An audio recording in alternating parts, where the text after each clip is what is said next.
The use of aromatic essential oils for healing, known as aromatherapy, has ancient roots stretching back to Egypt and Persia. The idea underlying aromatherapy is that plant essential oils can be inhaled, or combined with a base and absorbed through the skin for health benefits. You can use these simple aromatherapy techniques at home, relaxing room.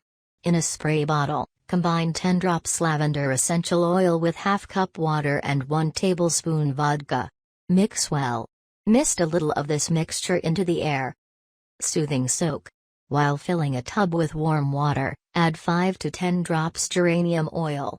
Close the bathroom door to hold the fragrance in the room and soak for about 15 minutes. Lemon lift body oil. Make your own invigorating body oil by adding 10 to 12 drops lemon essential oil to 2 tablespoons sweet almond oil.